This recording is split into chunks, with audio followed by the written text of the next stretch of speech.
Hello, so I'm remaking the video about chests that automatically refill themselves. The first thing you're going to want to do is go into settings in your world and show coordinates has to be on and activate cheats has to be on. That way you can get the blocks that I'm going to be talking about. Before we even get to what I'm going to show you, I need to show you because some people do not know how the coordinates work. So each world is the same, but you're going to spawn facing a different direction, and it's important that you know which way the X, Y, and Z axis goes in your world. So mine, X goes up this way and down this way, which is the first coordinate. Y goes up this way and down this way. And in my world, Z is this way, is positive, and this way is negative. So at least I have some general marker or idea of which way is which when I'm coding my command blocks. So first thing you're going to do is give yourself a command block by typing /give at player, which means the nearest player. A command, oh my god, I'm tired. Command block, okay. Don't even bother looking for those in the search menu because they do not exist there. Alright, so if you are making some kind of adventure map and you want chests that automatically refill themselves, this is the way to do it. So if you had an area like this, and you can go ahead and put items in these, but they're not going to, once you take the stuff out of it, it's gone, and then you just have this whole thing you got to redo every time. And if you want something that's more replayable, you do something like this. So you want to go 4 blocks down. You're going to put your command block. Doesn't matter which way it's facing. And then you're going to hold shift so you can put a chest on top of that. And you're going to break this so you can put an item in the chest. That whatever item in that chest is going to be the item that appears up here. You're going to do the same thing for the barrel and the other barrel. And you can, I saw people commented on my other video that you wanted to put things to the side. You didn't want the command block to be down there because, what if you wanted a basement or something? I'm going to show you how to do that. So the command is very simple.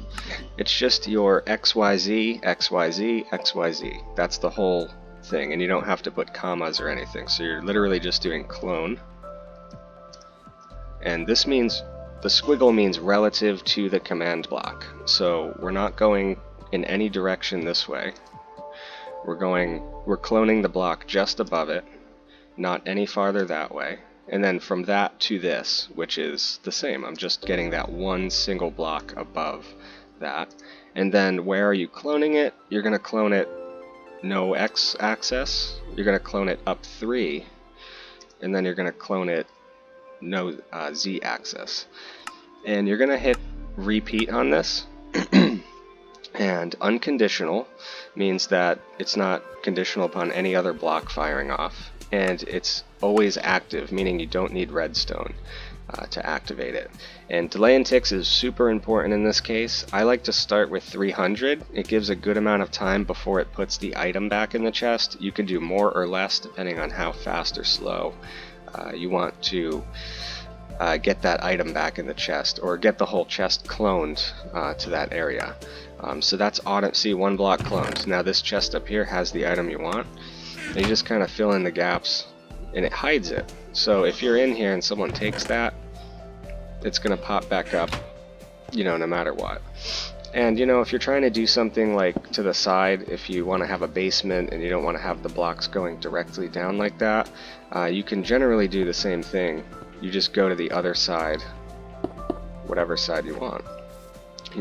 If you had an outside area that was hidden to the player somehow, you'd put your barrel, and then you would do the same thing. But this time, as you can see, we're going along the x-axis in a positive way. So we're doing, clone 1 to the x-axis, 0 up, 0 z to the same. And then you're going to go over 3 this time on the x-axis, and then nothing on the y, nothing on the z. And that's going to be set to repeat, always active, with like a 300 delay and ticks. and that is going to constantly fire off that barrel, and it's going to have whatever you put in it. You know, you could put a couple emeralds in there and something, and in a couple seconds, 300 ticks is a few seconds, you know, maybe 10 seconds, I think. You know, it's going to respawn those items for you in that chest.